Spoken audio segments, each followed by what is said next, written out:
Hey everyone, this is Andrew from B&H. I'm here at the 2025 NAMM show at the Shure booth. They have some exciting products this year, so we're going to take a little bit of a tour and go through and check out what their new offerings are, starting out with the SLXD Quad. This is a 4-channel wireless receiver in a single rack space, which I think is pretty cool. There's a Dante version and a non-Dante version. Obviously, the Dante version is great if you're using an audio networking because it will provide audio via Ethernet. It will also allow you to connect to the Shure Channels app, as well as Wireless Workbench. So you've got a lot of options there for managing your channels.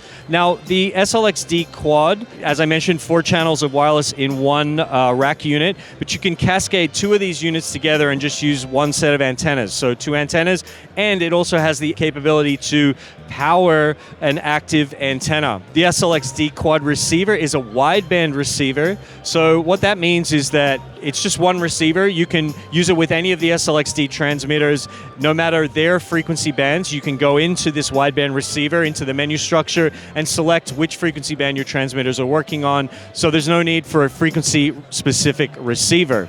Now, in terms of other cool products, we have the SM39, which is a headset microphone. It's designed for vocal performance. It's got a new capsule. It's a little bit different from Shure's other headset microphones, which are electric capsules. This is a 1 centimeter capsule, and it has a better frequency response. There's an adjustment on the side so you can adjust the positioning of the capsule in relation to your mouth. And there's a gooseneck on the unit where you can have further adjustment positioning options, so you can get it to be really comfortable. It's designed for active performers who are, perhaps dancing on stage. So if your backup singers are also backup dancers, that's perfect. Or if you yourself, as the artist, are out here and you want to really put on a show for your audience, then you're able to do that with the SM39. So if you've been following Shure's product line in the last 18 months or so, you'll know that they released last year in 2024 the Nexidine series of vocal mics, which we did a great video on, by the way, so you can go and check it out on our YouTube channel. But I digress. They're following up this release now with the Nexidine instrument mics. And the first couple of releases, we have 2 mics that are tailored towards drums and one that's really tailored towards guitar. The drum mics are the NXN2 and the NXN6. The NXN2 is a kick drum mic, but it's not just a kick drum mic. It can be used for other low frequency applications such as bass amps and Leslie cabs as well. If you're familiar with the sound of the Beta 52, which is kind of a legendary kick mic, you'll know that inherently on its own, it might need a little help with an EQ to get a little more punch and a little more definition out of it. Well, the NXN2 is designed to have that pretty much right in the box. The voice coil in this is slightly larger than the other Nexidine microphones, which gives it a lower frequency clarity, and so you're going to be getting more definition particularly in the sub region. It also has more clarity in the attack region as well.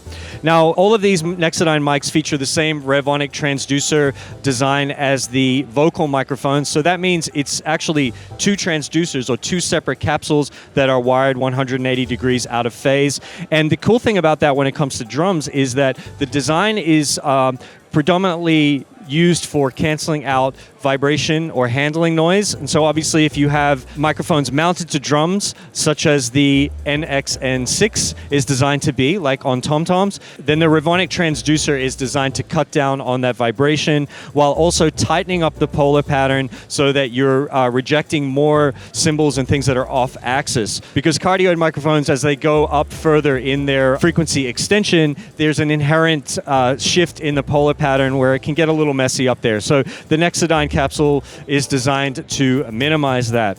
We've also got the NXN5, which is predominantly designed for guitar amps. It's got this cool design that you can use it on a mic clip if you want to, or you can just hang it over the top of an amplifier because it's a side address microphone. The NXN5 is designed to have a more even high frequency response. If you're familiar with an SM57 or something similar to that, you're going to get more of like that kind of high mid presence peak speak. This microphone doesn't have that. So what that means is that if you're using an amplifier that reproduces something very cleanly, like a jazz chorus or a Fender Twin Reverb, and you're using a variety of different sounds, switching from clean to dirty, maybe with a modeler or something, this is going to be an excellent option because your tone is going to be reproduced very accurately. You're not going to have to compensate for that mid-peak that's found more commonly in a mic like an SM57. So that's the new Nexodyne instrument mics. We're going to go and take a look at a new handheld condenser that's designed for vocal performance, the KSM11.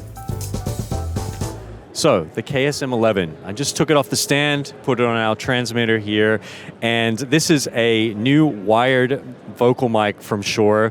It's basically the wired version of the KSM11 capsule, which was previously made for wireless systems. It's a condenser capsule, and it's designed basically to have a very, very smooth frequency response, especially in the high end, and give you lots of air and lots of detail for vocal performances. The KSM11 capsule is designed to have a really uniform polar pattern right throughout the frequency response. The off-axis bleed is going to be a lot cleaner sounding, which is going to be great for your front-of-house engineer as he's making you sound good. So I hope you're hearing some of that here. I would sing for you, but I just don't want to embarrass everyone in the booth here. So this has been Andrew from B&H. We've been here at the Shure booth. Make sure you keep up with our NAMM 2025 coverage on our brand new audio channel, the BH Pro Audio channel. I'll see you in the next video.